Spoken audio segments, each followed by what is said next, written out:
Road আইল্যান্ডসের নির্জন জঙ্গলের পাশের অভিশপ্ত ওই বাড়িটা কিনে নিয়েছিল একটা পরিবার। বাড়িতে ওঠার পর থেকে প্রতিদিন গভীর রাতে 3:07 ঘড়ির কাঁটা বন্ধ হয়ে যেত।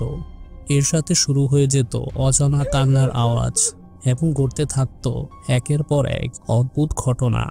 কথিত আছে শত বছরের পুরনো এই বাড়ি ও জমি একসময় ছিল অভিশপ্ত কোনো শয়তানের আশ্রয়স্থল। অভিশপ্ত এই বাড়িটা কিনে নেওয়া পরিবারটি এই সব কিছু বিশ্বাস করে না, তবে তারা জানতো না যে এখানে তাদের জন্য সামনে কোন মহাবিপদ অপেক্ষা করছে। হ্যালো বন্ধুরা, তোমরা দেখতে চলেছ হন্টিং সিনেপ্লেক্স প্রেজেন্টস সত্য ঘটনার ওপর নির্মিত সর্বকালের সেরা horror movie the conjuring.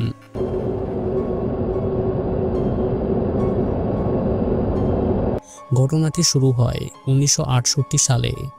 Add O Lauren পেশায় তারা প্যারানর্মাল রিসার্চার। এরা দুইজন সম্পর্কে হাজব্যান্ড ওয়াইফ। যে কোনো প্যারানর্মাল ঘটনা তারা ইনভেস্টিগেট করে থাকে। এরপর আমরা দুজন নার্সকে দেখতে পাই, তাদের নাম ডেবিউ ও ক্যামেলা। তারা অ্যাড ও লরেনকে নিজেদের সাথে ঘটে যাওয়া কিছু ভয়ঙ্কর ঘটনা সম্পর্কে বলছিল। ডেবির মা জন্মদিনে তাকে একটা ডল গিফট করেছিল, তবে অবাক করার ব্যাপার হলো যেদিন থেকেই ডলটি ডেবি বাসায় এনে রেখেছিল তখন থেকে তাদের সাথে প্যারানর্মাল সব ঘটনা ঘটতে শুরু করে।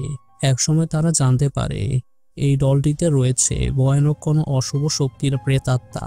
তাই ডলটিকে তারা একটা ডাস্টবিনে ফেলে দিয়ে আসে। দেখা যায় মাঝরাতে তাদের সদর দরজায় কেউ একজন নক করে। দরজাটি খুলতেই তারা দেখতে পায় ডলটি আবার ফিরে এসেছে। এর জন্য তারা এখন অ্যাড ও লরেনের কাছে হেল্প চাচ্ছিল। অ্যাড ও লরেন জানায় কোনো একটা ডিমনিক এন্টিটি এই পুতুলের মাধ্যমে মানুষকে বোকা বানিয়ে যাচ্ছে। এরপর তারা সেই পুতুলটিকে নিজেদের সাথে নিয়ে যায়। একটা কনফারেন্সে তারা প্যারানর্মাল রিসার্চের উপর নিজেদের অভিজ্ঞতার কথা শেয়ার করে। এদিকে রজার ও ক্যারোলিন তাদের 5 সন্তানের সাথে নতুন বাড়িতে শিফট হয়েছে। তাদের 5টা মেয়ে এপ্রিল, অ্যান্ড্রিয়া, সিন্ড্রি, ন্যান্সি ও ক্রিস্টিন বাড়ির ভেতরে প্রবেশ করে, কিন্তু তাদের কুকুরটা কিছুতেই বাড়ির ভেতরে ঢুকতে চায় না। কুকুরটা যেন কিছু একটা দিকে ভয় পাচ্ছিল। এদিকে বাচ্চারা লুকোচুরি খেলার সময় কাঠের কিছু একটা ভেঙে ফেলে। সেখানে তারা একটি দরজা খুঁজে পায়। দরজাটি খুলতেই রজার বড় একটা বেসমেন্ট খুঁজে পায়। অন্যদিকে তাদের কুকুরটা হঠাৎ কিছু একটা দেখে ডাকতে শুরু করে। পরের দিন সকালবেলা ঘুম থেকে উঠে ক্যারোলিন নোটিস করে তাদের ঘরের সবগুলো ঘড়ি 3:07 থেমে গেছে এবং তার পায়ে রয়েছে কিছু আঘাতের চিহ্ন। এদিকে তাদের মেয়ে এপ্রিল কুকুরটাকে মৃত অবস্থায় খুঁজে পায়। এভাবেই তাদের সাথে একের পর এক ভয়ানক ঘটনা ঘটতেই থাকে। যেমন কোনো ফটো ফ্রেম নিজে নিজে পড়ে ভেঙে যেত, কোনো পাখি বাড়িটার কাছে আসলেই মারা যেত, তারা পোড়া মাংসের গন্ধ পেত। এছাড়া এপ্রিল একা একা কারোর সাথে কথা বলতো। দেখা যায় ক্যারোলিনের বডিতে দিন দিন আঘাতের চিহ্ন বেড়েই যাচ্ছিল। এদিকে ওয়ারেন হাউসের মিউজিয়ামে একজন জার্নালিস্ট অ্যাডের ইন্টারভিউ নিচ্ছিল। অ্যাড জানায় এই মিউজিয়ামে থাকা জিনিসগুলো কালো জাদু করতে ব্যবহার করা হয়েছিল, অর্থাৎ এগুলো জিন, ভূত, প্রেতের সাথে কানেক্টেড। তাই অ্যাড প্রতি মাসে একজন প্রিস্ট দিয়ে মিউজিয়ামের সমস্ত জিনিসপত্রগুলো ব্লেসিং করিয়ে নেয় স্যাটিসফাইড জন্য। এ সময় অ্যাডের মেয়ে জুডি সেখানে চলে আসে। তারপরে সিনে রজারের বাড়িকে দেখানো হয়, যেখানে রাত 3:07 ঘড়ির কাঁটা আবারও থেমে যায়। ক্রিস্টিনের সাথে প্যারানর্মাল ঘটনা ঘটতে শুরু করে। সে পজেসড অবস্থায় অ্যান্ড্রিয়ার রুমে চলে যায়। ঠিক সেই মুহূর্তে ক্যারোলিন শুনতে পায় বেসমেন্ট থেকে বাচ্চাদের খেলার শব্দ আসছে। এরপর সে বেসমেন্ট চেক করতে গেলে হঠাৎ বেসমেন্টের দরজাটা অটোমেটিকলি বাইরে থেকে বন্ধ হয়ে যায়। এদিকে অ্যান্ড্রিয়া তার ছোট বোন সিন্ড্রিকে শুইয়ে দিচ্ছিল। এ সময় তার রুমে থাকা আলমারিটা হঠাৎ নিজে থেকে খুলে যায়। এরপর অ্যান্ড্রিয়া দরজাটি বন্ধ করতে গেলে আলমারির ওপর থেকে ভয়ানক একটা মহিলা তার ওপর ঝাঁপিয়ে পড়ে। এতে অ্যান্ড্রিয়া ভয়ে চিৎকার করে ওঠে। তখন চোখের পলকেই ওই মহিলাটা উধাও হয়ে যায়। সব দিক থেকে চিৎকারের আওয়াজ পেয়ে রজার তার মেয়েদের কাছে ছুটে আসে এবং বেসমেন্ট থেকে ক্যারোলিনকে বের করে নেয়।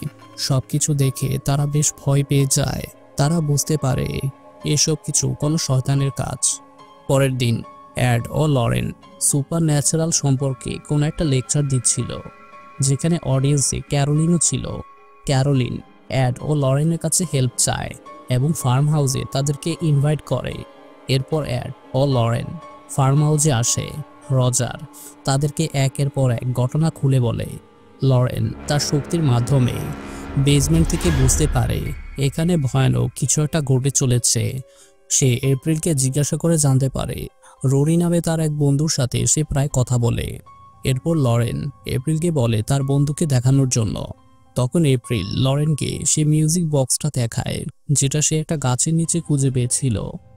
লরেন ওই বাক্সের মিররে একটা বাচ্চা ছেলেকে দেখতে পায়। এরপর সে ওই গাছের নিচে চলে যায় যেখানে এপ্রিল মিউজিক বক্সটা আবিষ্কার করেছিল। লরেন সেখানে ওই ডিমনিক অ্যান্টিটিকে দেখতে পায়, যেটা প্যারন পরিবারকে বিরক্ত করছে। এরপর লরেন প্যারন পরিবারকে জানায় তাদের এই ফার্ম হাউসে কিছু অশুভ শক্তি রয়েছে। এখানে আসার পর থেকেই সে ব্যাপারটা ফিল করছিল। তাদের মধ্যে একটা ডিমনিক এন্টিটি খুবই পাওয়ারফুল। এটা প্যারন পরিবারের পিছনে এমনভাবে লেগে গিয়েছে যে যদি তারা এখান থেকে চলেও যায় তবু ওই শয়তানটা তাদের পিছু ছাড়বে না। এজন্য তাদের এই বাড়িটা এক্সোরসিজম করতে হবে। এগুলো প্রমাণ দেখিয়ে চার্চ থেকে পারমিশন নিতে হবে এক্সোরসিজমের জন্য। বাসায় ফেরার পর অ্যাড তার করা রেকর্ডিং লরেনকে দেখিয়ে বলে এখানে সে শুধু তার বয়স ছাড়া আর কারো কথা শুনতে পাচ্ছে না। আর লরেন অ্যাডকে জানায় সে এই ফার্ম হাউসের পুরো ইতিহাস খুঁজে বের করেছে। জানা যায় 1863 সালে জ্যাকসন শারমান নামে একটা লোক এই ফার্ম হাউসটি বানিয়েছিল।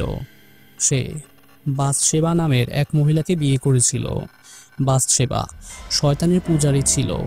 সে কালো জাদু করত। এক সময় তাদের একটা সন্তান হয়। জ্যাকসন একদিন বাথশেবাকে তার 7 বছরের বাচ্চাকে আগুনে পুড়িয়ে মেরে ফেলতে দেখতে পায়।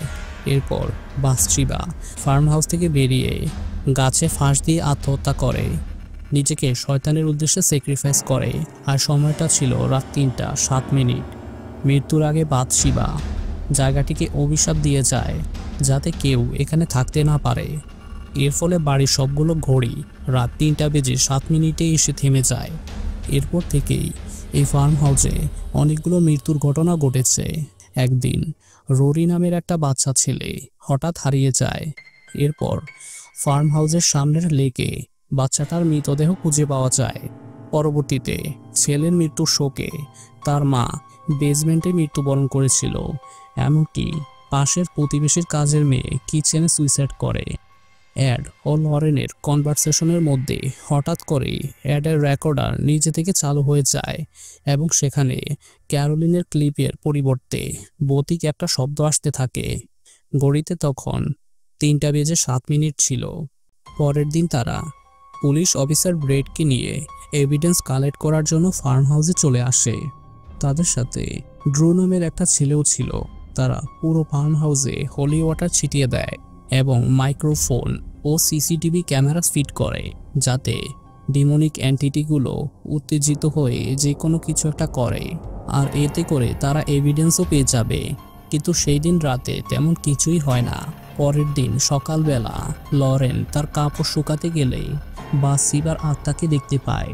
লরেনের কাপড়টি হঠাৎ করে বাতাসে উড়ে গিয়ে ক্যারোলিনের রুমের জানালায় চলে যায়।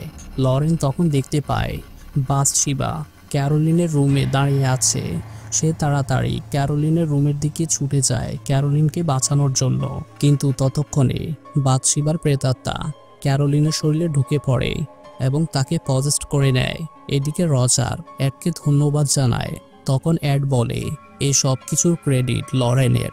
সে তো এখানে আসতেই চায়নি, কেননা লরেনের লাইফে এই প্যারানর্মাল কেসগুলো অনেক প্রভাব ফেলেছিল। সেই দিন রাতে ব্রেড কাছের মেয়েটার ভয়ানক আত্মাকে দেখে বেশ ভয় পেয়ে যায়। ঠিক সেই মুহূর্তে সিন্ড্রি রুমের ভেতরে ঘুমের ঘরে আবারও হাঁটতে শুরু করে। তখন ক্যামেরায় সেটি ক্যাপচার হয়ে যায়। এতে তারা বুঝতে পারে যে সেখানে আরও কেউ আছে। সিন্ড্রি অ্যান্ড্রিয়ার রুমে চলে যায়।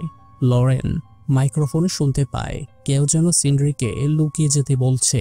এ সময় অ্যাড ও রজার দরজা ভেঙে রুমের ভেতরে ঢুকে সিন্ড্রিকে দেখতে না পেয়ে খুঁজতে শুরু করে। অ্যাড তখন তার ইউভি লাইটের মাধ্যমে পায়ের ছাপ ট্রেস করে দেখতে পায় সিন্ড্রি আলমারির পিছনে একটা সিক্রেট দরজা, যেখানে দুই দেয়ালের মাঝখানে টানেলে অজ্ঞান অবস্থায় পড়ে আছে। এপ্রিল জানায় তার বন্ধু রোরি যখন ভয় পায় সে তার খেলনা নিয়ে সেখানে গিয়ে লুকিয়ে পড়ে। এরপর লরেন মিউজিক বক্সটা নিয়ে টানেলে চলে যায় এবং সেখানে সে বাচ্চাদের কিছু খেলনা ও বাসিবার ফাঁসির দড়িটি খুঁজে পায়। ঠিক তখনই টানেলের একটা কার্ড ভেঙে লরেন নিচে বেসমেন্টে পড়ে যায়। লরেন সেখানে দেখে রোরির মা ছুরি হাতে কান্না করে যাচ্ছে। এ সময় কিছু বুঝে ওঠার আগেই বাথশিবার প্রেতাত্মা এসে লরেনের উপর অ্যাটাক করে। লরেনের গলায় থাকা লকেটটি বাথশিবার প্রেতাত্মা জোরে শক্ত করে ধরে রাখে। এই লকেটটি লরেনকে তার মেয়ে জুডি গিফট করেছিল। লরেন কোনো রকমে সেখান থেকে পালিয়ে আসে। এরপর বেসমেন্ট থেকে ফেরার পর লরেন সবাইকে জানায় বাথশিবা মায়েদের পজেস্ট করার মাধ্যমে তাদের বাচ্চাকে মেরে ফেলে। এজন্য বাথশিবা প্রেতাত্মা ক্যারোলিনকে বশ করার চেষ্টা করছে। পরের দিন বাথশিবা লরেনকে তার মেয়ে জুডির ভয় দেখায়, তাই অ্যাড ও লরেন এক্সোরসিজমের জন্য ফাদারের কাছে পারমিশন চায়। কিন্তু ফাদার জানায় যেহেতু প্যারন পরিবার ক্যাথলিক নয়, তাই এক্সোরসিজম করার জন্য তাদেরকে অন্যান্য অথরিটির অনুমতি নিতে হবে। সেই দিন রাতে বাথশিবা লরেনের লকেটের মাধ্যমে জুডিকে ভয় দেখায় এবং তার ওপর অ্যাটাক করে। অ্যাড ও লরেন যথাসময়ে এসে তাদের মেয়েকে রক্ষা করে। এদিকে ক্যারোলিন তার দুই মেয়ে ক্রিস্টিন ও এপ্রিলকে নিয়ে বৌদিক সেই ফার্ম হাউসের দিকে যাচ্ছিল। রজার ব্যাপারটা জেনে অ্যাডকে ইনফর্ম করে। এরপর সবাই মিলে ক্যারোলিনকে বন্দি করে, কেননা সে ক্রিস্টিনকে মেরে ফেলতে যাচ্ছিল। এই সব কিছু দেখে এপ্রিল ভয়ে বাড়ির এক কোনায় লুকিয়ে থাকে। অ্যাড এক্সোরসিজম শুরু করে দেয়। বাথশিবা এক্সোরসিজম সহ্য করতে না পেরে আউট অফ কন্ট্রোল হয়ে যায় এবং চেয়ারকে হাওয়ায় ভাসিয়ে তোলে। এরপর চেয়ারকে নিচে ফেলে দিতেই দড়ির বাঁধন খুলে যায়। এদিকে ড্রু এপ্রিলকে খুঁজে পেয়ে সবাইকে জানাতে গেলে বাথশিবা সেটি শুনে ফেলে। এরপর বাথশিবা এপ্রিলকে মেরে ফেলার চেষ্টা করে। অ্যাড তখন আর একটু সময় নষ্ট না করে তার এক্সোরসিজম কমপ্লিট করে নেয়। রজার এবং অ্যাড ক্যারোলিনকে মনে করিয়ে দেয় সন্তানদের প্রতি তাদের ভালোবাসার মুহূর্তগুলোকে। তারা ক্যারোলিনকে সাহস যোগায় শয়তানের বিরুদ্ধে যুদ্ধ করার জন্য। ফাইনালি তারা সফল হয়ে যায় এবং ক্যারোলিন ধীরে ধীরে নর্মাল হয়ে পড়ে। এপ্রিল লরেনকে তার লকেটটি ফেরত দিয়ে দেয়। আর এইভাবেই অ্যাড ও লরেন আরও একটি কেস সলভ করতে সফল হয়। সেই সাথে অসাধারণ এই সিনেমাটিও শেষ হয়ে যায়।